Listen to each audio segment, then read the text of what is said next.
வந்தவங்களுக்கு தண்ணி கொடுக்கற பழக்கமே இப்ப இல்லாம போச்சு. நீங்க தான் இன்னும் பழமை மாறாம இருக்கீங்க. அத விடுங்க சார். வீட்டை பாத்தீங்கல்ல? பார்த்தோம். வேலூர் சத்துவாச்சேரி, காந்தி நகர் இந்த 2 ஏரியாவிலையும் சல்லடை போட்டு தேடினாலும் இந்த மாதிரி வீடு உங்களுக்கு கிடைக்கவே கிடைக்காது. இந்த பக்கம் 1/2 கிலோமீட்டர்ல ரயில் நிலையம், அந்த பக்கம் 1 கிலோமீட்டர்ல பெரிய யூனிவர்சிட்டி, வெறும் 3 கிலோமீட்டர்ல பெரிய ஆஸ்பத்திரி இருக்கு சார். இதை விட மெயின் ஏரியால உங்களுக்கு வீடு கிடைக்குமா சார்? யோசிங்க. அதெல்லாம் சரிதான் சார். ஆனா வீடு வடக்கு வாசலா இருக்குன்னு என் ஒய்ஃப் கொஞ்சம் யோசிக்கிறாங்க. நீங்க இப்படி யோசிச்சீங்கன்னா சைக்கிள் கேப்ல வேற யாராவது வாங்கிட்டு போயிருவாங்க, பாத்துக்கோங்க. இந்த ஆளை எப்படி மடக்கிறது? உங்க ராசி கன்னி ராசி தானே? ஆமாங்க. எப்படி கண்டுபிடிச்சீங்க? அடிச்சு விடுறதெல்லாம் உனக்கு மட்டும் தாண்டா ஒர்க் அவுட் ஆகுது. சார், எனக்கு கொஞ்சம் ஜோசியம் ஜாதகம் எல்லாம் தெரியும். உங்க முகத்தை வச்சு பார்த்தாலே உங்க ராசி கன்னி ராசி தான் தெரியுது. இப்பதான் உங்களுக்கு அட்டமத்து சனி விலகி இருக்கு. இனிமே உங்களுக்கு தொட்டதெல்லாம் தொலைங்க போகுது. இதுக்கு மேல நீங்க குடி போகிற வீடும் வடக்கு வாசல் வச்சதா தான் இருக்கணும். அதுதான் உங்க ராசிக்கு ஒர்க் அவுட் ஆகும். நிஜமாவா சார் சொல்றீங்க? சார், இந்த சாண்டி சொல்லி பலிக்காம போனதா சரித்திரமே இல்ல. உங்க ராசிக்கு வடக்கு வாசல் வச்ச வீடு தான் ஒர்க் அவுட் ஆகும். அதுவும் இந்த ஒரு வீடு தான் செட் ஆகும் சார். அது மட்டும் இல்லாம வடக்கு வாசல் வச்ச வீடு இந்த வேலூர்ல எங்க தேடினாலும் கிடைக்காது. அப்படின்னா பாத்துக்கோங்க. எனக்கு நம்பிக்கையே வரல சார். வீட்டோட ராசி எப்படி இருக்குமோ என்னவோ. தங்கமான ராசிங்க. தோ இந்த கவிதா தான் அந்த வீட்டுக்கு ஓனர் சார். அவங்க அப்பா தான் இந்த பொண்ணை வளர்த்தாரு. அவருக்கு உடம்பு சரியில்லாம சீக்கிரமா போய் சேர்ந்துட்டாரு. ஊர் உலகத்துல நமக்கு யாருமே இல்லைன்னு இந்த பொண்ணு சும்மா இருக்கலையே. இன்ஜினியரிங் படிச்சு பெரிய கம்பெனில வேலை பார்த்துச்சு. இவளோட புருஷன். இவர் யாருன்னு நினைக்கிறீங்க? தமிழ்நாட்டோட பெரிய தொழிலதிபர், உமா இண்டஸ்ட்ரீஸ் ஓனர் கிருஷ்ணனோட பையனுங்க. சாதாரண குடும்பத்துல பிறந்த இந்த பொண்ணு இன்னைக்கு இவ்வளவு பெரிய இடத்துல வாக்கப்பட்டு போயிருக்கான்னா அதுக்கு என்ன காரணம்? அந்த வீட்டோட ராசி தாங்க. அவ்வளவு பணக்காரன்னு சொல்றீங்க, வீட்டை எதுக்கு விக்கிறாங்க? இப்ப கேட்டீங்களே, இது பாயிண்ட். தோ இருக்காப்லயே தம்பி திலீப, உமா இண்டஸ்ட்ரீஸ் கிருஷ்ணனோட பையன். அவங்க அப்பா கிட்ட போய் தொழில் ஆரம்பிக்கிறேன்னு சொல்லி கேட்டா 10 கோடி ரூபாய எண்ணாமலே இடது கையால அப்படி தூக்கி எறிவாரு. இல்ல அப்பா, நான் படிச்சு முடிச்சிட்டேன், நான் என்ன செய்யணும்னு அவர்கிட்ட போய் கேட்டா அவரோட இண்டஸ்ட்ரியில ஒன்னு தூக்கி கொடுத்து நீ பாத்துக்கிறான்னு சொல்லுவாரு. ஆனா இவன் போய் அப்பா கிட்ட நிக்கலையே. என் அப்பாவோட நிழல்ல நான் வளர விரும்பலன்னு தன்னம்பிக்கையோட தனியா தொழில் தொடங்க போறான். அதுல கவிதாவும் பார்ட்னரு. அவங்க பிசினஸுக்கான முதலீட்டுக்கு தான் அந்த வீட்டை விக்கிறாங்க. சரிங்க சார், முடிவா நீங்க என்ன சொல்றீங்க? என்ன ரேட்டுக்கு உங்களால தர முடியும்?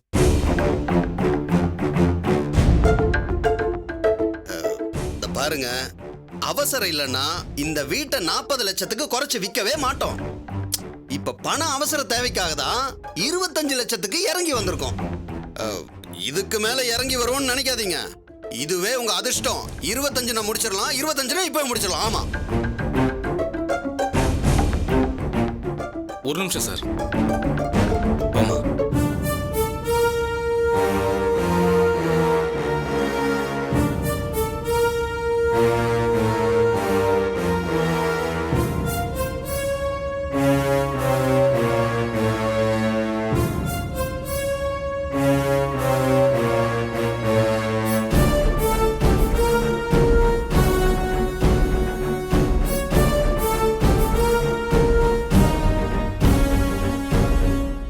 சார். சார், வீட்டுல ஒத்துக்கிட்டாங்க. நாங்க வீட்டுக்கு போயிட்டு பணத்தை எடுத்துட்டு வரோம். ரெஜிஸ்ட்ரேஷனை இன்னைக்கே வச்சுக்கலாம். என்ன சொல்றீங்க? ரொம்ப சந்தோஷங்க, ரொம்ப சந்தோஷம். சரி சரி, பணத்தை எடுத்துட்டு வரதுக்கு லேட் பண்ணிடாதீங்க. ஏன்னா டீலிங் முடிச்சிட்டு இவங்க இன்னைக்கு சென்னைக்கு கிளம்பி ஆகணும். அதனால போயிட்டு சீக்கிரமா வந்துருங்க. சரிங்க சரிங்க. Okay okay okay. தம்பிக்கு கை கொடுங்க. போறேன் சார். போயிட்டு வாங்க மகாலட்சுமி. அப்பாடா அண்ணே, முருகா. அண்ணே, நீங்க உண்மையிலே ரொம்ப பெரிய ஆளுண்ணே. வீட்டை இப்படி அவசரமா விக்கிறோமே, என்ன நடக்குமோ ஏது நடக்குமோன்னு பயமாவே இருந்துச்சு. ஜஸ்ட் லைக் தட் பிசினஸ் முடிச்சிட்டீங்க. ரொம்ப தேங்க்ஸ்ண்ணே. பிசினஸ் முடிக்கிறதெல்லாம் பெரிய விஷயம் இல்ல தம்பி. 10க்கு கேட்பானோ 15க்கு கேட்பானோன்னு பயந்துட்டு இருந்தோம்ல. இப்ப 25க்கு முடிச்ச பாரு, அங்கதான் நிக்கிறான் சாண்டி. மாமா, எங்க கல்யாண டைம்ல நீங்க தான் ஹெல்ப் பண்ணீங்க. இப்போ நீங்க தான் ஹெல்ப் பண்றீங்க. இந்த நன்றிய நாங்க என்னைக்குமே மறக்க மாட்டோம். ஐயோ ஏய், நீ சும்மா இருக்க மாட்டியா கவிதா? எனக்கு ஒரு தங்கச்சி இருந்தா நான் இதெல்லாம் செய்ய மாட்டேனா என்ன? எனக்கு கிருஷ்ண மாமா செஞ்சதெல்லாம் வச்சு பார்க்கும்போது இவர் பண்றதெல்லாம் சும்மா சின்ன உதவிதான். இன்னைக்கு இந்த வாழ்க்கையே கிருஷ்ண மாமா கொடுத்ததுதான். சும்மா கண்டதையும் பேசாம 2 பேரும் சாப்பிடுங்க வாங்க. எனக்கு முக்கியமான ஒரு போனு, நான் பேசிட்டு வந்துறேன். நீங்க சாப்பிட போங்க. சுமதி சாப்பாடு போஸ்ட் வாங்க வா. அம்மா சொல்லுங்கம்மா. என்னையா பணம் என்னாச்சு? கொஞ்ச நாள் கேட்கலன்னதும் பயம் விட்டு போச்சுல. இன்னைக்குள்ள பணம் வந்தாகணும் தெரியுமில? தெரியுமா, இன்னைக்குதான் ஒரு வீட பேசி முடிச்சிருக்கேன். புரோக்கர் கமிஷன் இன்னைக்கு வந்துருமா. அது வந்ததும் சாமி சத்தியமா வீட்டுல கொண்டு வந்து கொடுத்துறம்மா. கோவப்படாதீங்கம்மா. சாயந்தரத்துக்குள்ள பணம் வரலைன்னா நான் கோவப்பட்டா என்ன ஆகும்னு தெரியுமில்ல? தெரியுமா. பை போன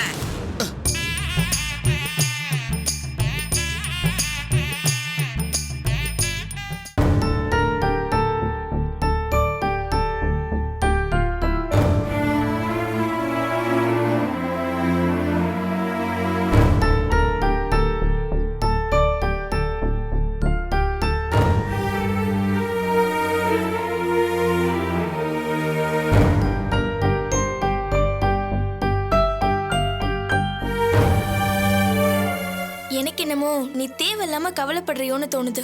உனக்கு தான் உங்க அக்காவோட சப்போர்ட் இருக்குல்ல, அப்புறம் நீ ஏன் பயப்படுற? என் அக்காவோட சப்போர்ட் மட்டும் இருந்தா போதுமா? என் அப்பாவோட சப்போர்ட்டும் வேணும்.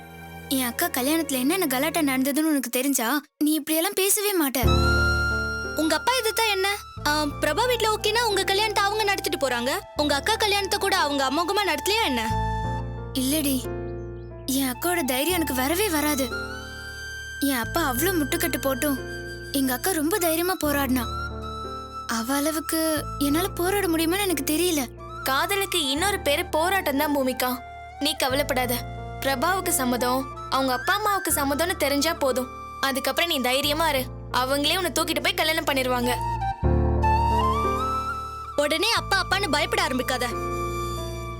பெத்தவங்களோட கோவம்லாம் தீவெட்டி மாதிரி எப்பவும் எரியற கோவம் கிடையாது. அதெல்லாம் மெழுகுவத்தி மாதிரி தன்னால குறைஞ்சு அணைஞ்சிரும்.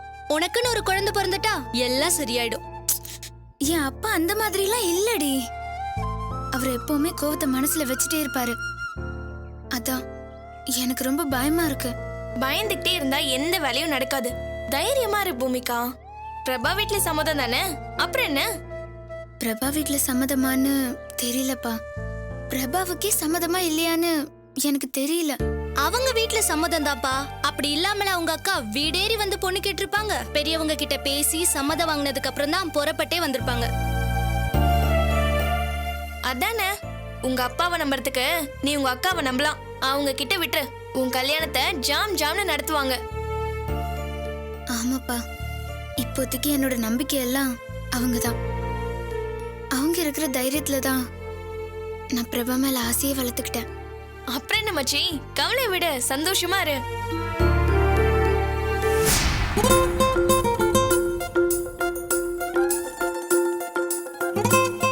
டேய் சரவணா, என்னடா நீ இன்னுமா யோசிச்சுக்கிட்டே இருப்ப? இதுக்கு மேல எதுக்கு லேட் பண்ணணும்? நம்ம 2 பேரும் மீட் பண்றதுக்கான நேரம் வந்துடுச்சுன்னு சொல்லி அவளை போய் மீட் பண்றா. அதான் உனக்கும் நல்லது. இல்லனா வாழ்க்கை பூரா கையில ரோஜா பூவோட அலைஞ்சு செத்தே போயிடுவேன். சரி, கால் பண்ணிட வேண்டியதான்.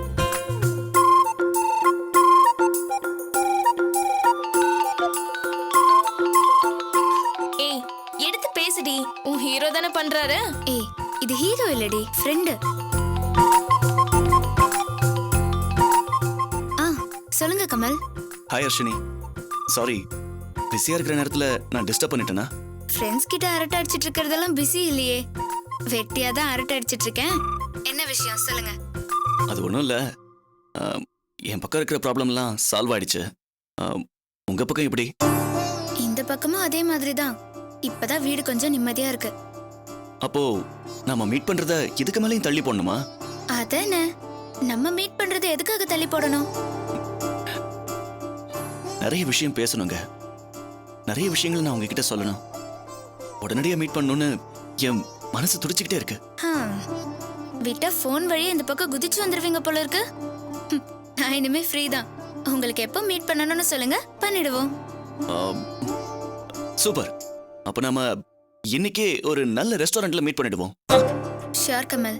4:30-5 மணி போல நாங்க வந்துடுறேன். நீங்களும் வந்துருங்க, மீட் பண்ணலாம். ஓகே, ரொம்ப ரொம்ப தேங்க்ஸ் அர்ஷினி. இன்னைக்கு நான் உங்களுக்கு ஒரு பெரிய சர்ப்ரைஸ் பண்ண போறேன். சர்ப்ரைஸ்னா எனக்கு ரொம்ப பிடிக்கும். வாங்க வாங்க, மீட் பண்ணலாம். Okay, by.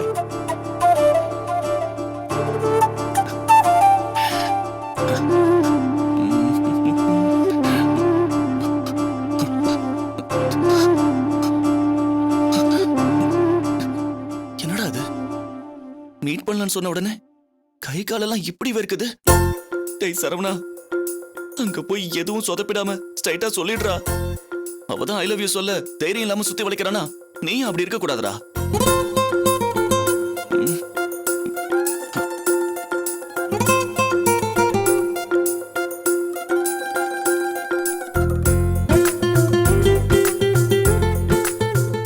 அர்ஷினி, நான் சுத்தி வளைச்சு பேச விரும்பல. எனக்கு உங்களை பிடிச்சிருக்கு, உங்களுக்கும் என்ன பிடிச்சிருக்கு. நம்ம 2 பேரும் லவ் பண்ணா என்ன? என்னடா சரவணா நீ லூசு மாதிரி பேசுற? லவ் ப்ரப்போஸ் பண்ணணும்னா அதுல ரொமான்ஸ் வேணாமா? சாஃப்டா அப்படியே ரொமான்ஸா பார்த்து பேசணும்டா. ஹர்ஷினி, நான் உன்கிட்ட நிறைய விஷயங்கள் சொல்லணும், உன்கிட்ட நிறைய பேசணும். எப்படி பேசுறதுன்னு தெரியல. Harshini, I love you. I love you so much. எனக்கு அவ்வளவு பிடிக்கும் உன்னை. அது மட்டும் இல்ல, என்னால கண்டிப்பா உன்னை சந்தோஷமா பாத்துக்க முடியும். என்ன பொறுத்த வரைக்கும் நீ இல்லாம என்னால இருக்கவே முடியாது. ஹர்ஷினி, உன்னோட ஆசை கனவு எல்லாத்தையும் என்னால் நிறைவேற்ற முடியும். I love you Harshini.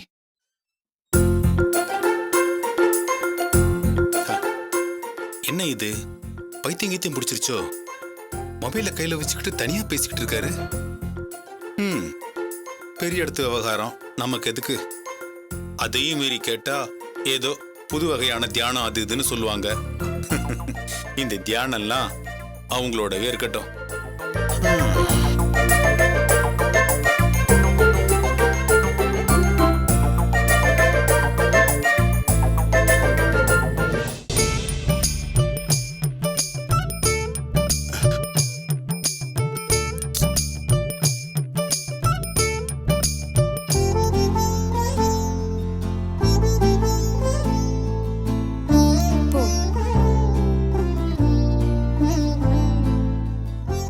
இந்த கவிதா, கை தொடச்சுக்கோ. என்ன கவிதா, உமா தளவுக்கு என்னால சூப்பரா சமைக்க முடியாது, இருந்தாலும் ஓரளவுக்கு நல்லா இருந்துச்சா? என்னது? ஓரளவா? சூப்பராவே இருந்துச்சுக்கா. ஆமா, அது என்ன ஒண்ணு ரவுண்டா போட்டிருந்தீங்க? அதுவா? அது முட்டை கட்லெட். உனக்கு பிடிச்சிருந்துச்சா? சான்ஸே இல்ல. திலீபன் அததான் வேணும் வேணும்னு சாப்பிட்டாரு. அப்படியே திலீப்பா, வேணும்னா இன்னும் 2 தடவை சாப்பிடுறியா? எம்மா, இதுக்கு மேல சாப்பிட்டா வயிறே வெடிச்சிடும். அம்மா, இப்படி சமைக்க எங்க கத்துக்கிட்ட சுமதி? அதுவா, பாதி கத்துக்கிட்டது உமா அத்தை கிட்டதான். எனக்கு கல்யாணம்னு சொன்னதும் அத்தை தான் தினம் கூப்பிட்டு விதவிதமா சமைக்க கத்து கொடுத்தாங்க. அது என்ன 2 பேரும் நீவா போன்னு பேசிக்கிறீங்க?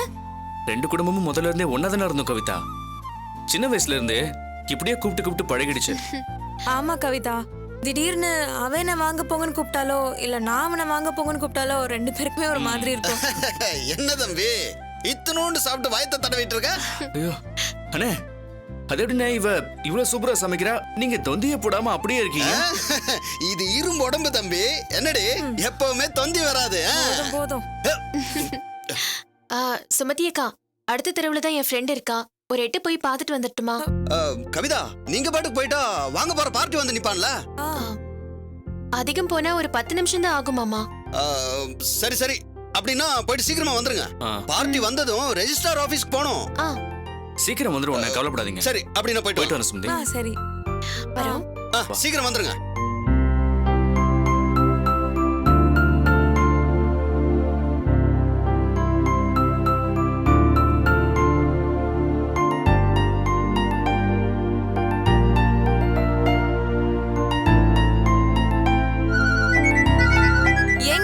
போன் அடிக்குது, கொஞ்சம் எடுங்களேன். ஏங்க உங்களதான், அந்த போன் எடுங்களேன். ஏண்டே இந்த போனை நீ எடுக்க மாட்டியா? பாரு உன் அம்மா தான். நான் போன் எடுப்பனா குழந்தைய பாப்பனா? ஹலோ, அம்மா சொல்லுமா, எங்கம்மா இருக்க? நான் வீட்ல தாண்டி இருக்கேன்.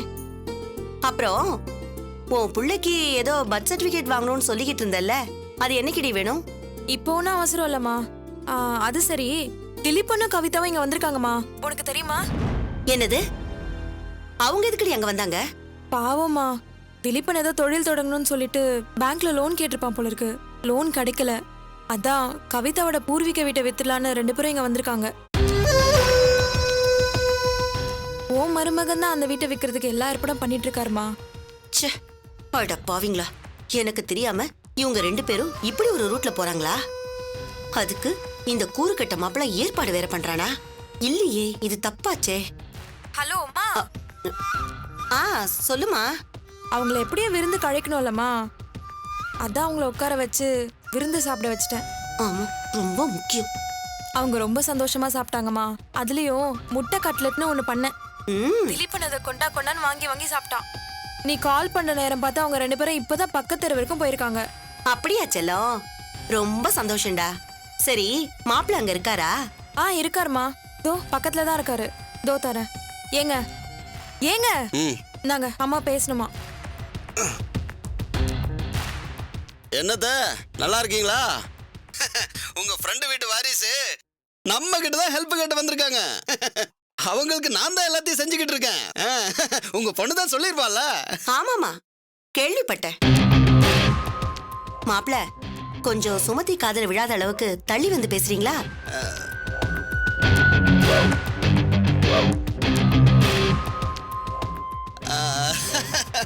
சரிங்க அத்தை. இந்த ரவுடியத்தை எதுக்கு திடீர்னு மகளுக்கு தெரியாம எங்கிட்ட பேசணும்னு நினைக்கிறாங்க? அவங்க பேச்ச கேட்கலன்னா என்ன வேணாலும் செய்வாங்களே. அத்தை ஓகே அத்தை, அதுதான் ஒரு நிமிஷம். அப்புறம் அத்தை, என்னது இது? இந்த மனுஷன் ஏன் இப்போ திடீர்னு திருட்டு மொழி முழிக்கிறாரு? ஒருவேளை இவரும் அம்மாவுமா சேர்ந்துட்டு ஏதாவது கோக்குமாக்கு வேலை பண்ண போறாங்களா? சொல்லுங்க அத்தை, நான் தனியா வந்துட்டேன். யோ, என்ன நடக்குதுங்க? உமா வீட்ல இருந்து யாராவது கேட்டு வந்தா என்கிட்ட ஒரு வார்த்தை கேட்க மாட்டியா? அது இல்ல அத்தை, அவங்க உங்க ஃப்ரெண்டு குடும்பம் தானே, கொஞ்சம் ஹெல்ப் பண்ணலான்னு தான். யோ, என் ஃப்ரெண்டு குடும்பம் தான். ஆனா அவங்க ஃபேமிலிக்குள்ள இருக்கிற பிரச்சனை எனக்கு தானே தெரியும். அந்த பையன் திலீப்ப அவங்க அப்பாவை மதிக்காம என்னென்னமோ செய்யறான். அதுக்கு நீ இப்ப உடந்தையா? அத்தை, அது வந்து என்ன வந்து நொந்துனுகிட்டு? இங்க பாரு, எல்லாமே இருக்கட்டும். இப்ப நான் சொல்றத மட்டும் செய். சொல்லுங்க அத்தை. அந்த வீட்டை அவனுக்கு வித்து கொடுக்காத. மீறி வித்து கொடுத்த அப்புறம் நடக்கிறதே வேற சொல்லிட்டேன். ஐயோ அத்தை, என்னத்தை இப்படி சொல்றீங்க? நான் பார்ட்டி கூப்பிட்டு பேசி முடிச்சிட்டேனே. இன்னும் பணம் கை மாறல. மாறல அப்படின்னா அந்த பேச்சுவார்த்தையை அப்படியே கெடுத்துரு. இத பாரு, என்ன பண்ணுவியோ ஏது பண்ணுவியோ எனக்கு தெரியாது. ஆனா அந்த வீட்டை அவன் விற்க கூடாது, அவனுக்கு காசும் கிடைக்க கூடாது சொல்லிட்டேன். அத்தை, 40 லட்சம் பெருமானம் உள்ள வீட்டை வெறும் 25 லட்சத்துக்கு தானே வித்து கொடுக்குறேன். எப்படி பார்த்தாலும் அவங்களுக்கு நட்டம் தானே. இத பாரு, இந்த லாப நஷ்டத்தை பத்தி இல்ல இந்த ஈஸ்வரிக்கு கவலை இல்ல. அவன் அந்த வீட்டை விற்க கூடாது, அவனுக்கு காசு கிடைக்க கூடாது, அவ்வளவுதான். அத்தை, நீங்க தப்பா நினைக்கலனா இதுக்கெல்லாம் என்ன காரணம்னு நான் தெரிஞ்சுக்கலாமா? சார் தெரிஞ்சுக்கிட்டு என்ன பண்ண போறீங்க? யோ, சொன்னது செய், அது போதும். இங்க பார், என்ன இருந்தாலும் இது வேணும் அது வேணும்னு அப்பப்ப இந்த வீட்டுக்கு வந்துதான் ஆகணும். ஞாபகம் இருக்குல்ல? இருக்குதா? உன் அத்தை மனசு வச்சா என்னெல்லாம் பண்ண முடியும்னு தெரியும்ல? தெரியும் அத்தை, ரொம்ப நல்லா தெரியும். அதான் போன தடவை பார்த்தேனே, 10 பைசா கூட விட்டு வைக்காம அத்தனை காசையும் புடுங்கிட்டு விட்டது. அது வெறும் சாம்பிள் தான் மாப்ள. நான் மெயின் விளையாட்ட ஆரம்பிச்சேன், அப்புறம் நீ தாங்க மாட்ட, அவ்வளவுதான். ஐயோ வேணாத்த, இப்ப என்ன, அவங்க அந்த வீட்டை விற்க கூடாது அவ்வளவுதானே, நான் பாத்துக்கிறேன். இது நல்ல பிள்ளைக்கு அழகு. வீட்டை விக்கலங்கிற செய்தியோட சீக்கிரமா எனக்கு போன் பண்ணுங்க, நான் காத்துட்டு இருக்கேன். வச்சிட்டுமா? நான் பாத்துக்கிறேன்.